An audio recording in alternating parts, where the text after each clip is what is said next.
on the map where I draw with my naked finger along the Pont Neuf, tacked inside a scrapbook from that other marriage, is where I met you.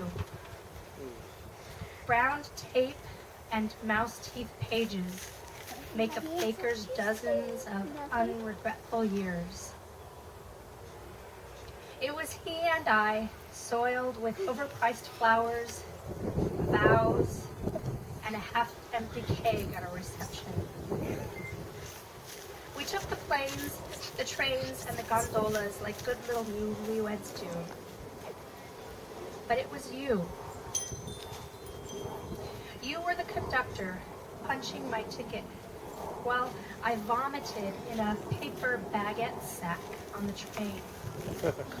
He sighed and held back most of my hair.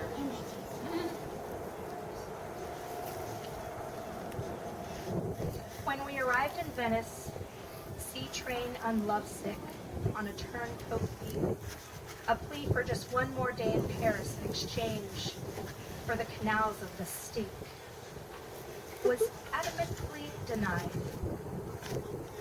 The gondoliers sang through the stench, through the night, and I just wanted to return to Paris and return to you on the train. I didn't recognize you through the hills when you corrected my American date scrawled on the corner of my train voucher. The demand of your voice was lost in my nausea. He produced passports, questioned, you questioned. You questioned our marriage. And I just wanted off that damn train and back to Paris and back to you. The feral cats of the Colosseum were worth the wait in line. Unroped rocks and things that touched Jesus stole my eyes from you. You tiny little boy weaving between the crowds. The entire time you were there, calling, "All aboard!"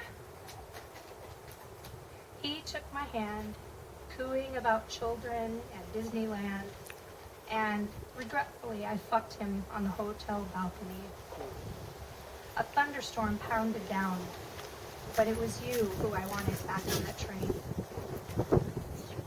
I forgot Paris that night and let the better of him win, and stayed married for 2.5 years until I finally met you. Yes. Woo! One more. Yes. One more! I want to read something for a friend. This is actually his poem. A very good friend who has just been on an uphill battle. This is by Anthony Cook.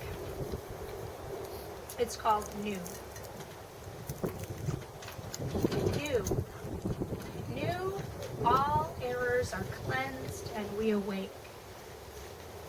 We awake new and pure, and we shall stay pure for those who have waited up for us when we were not.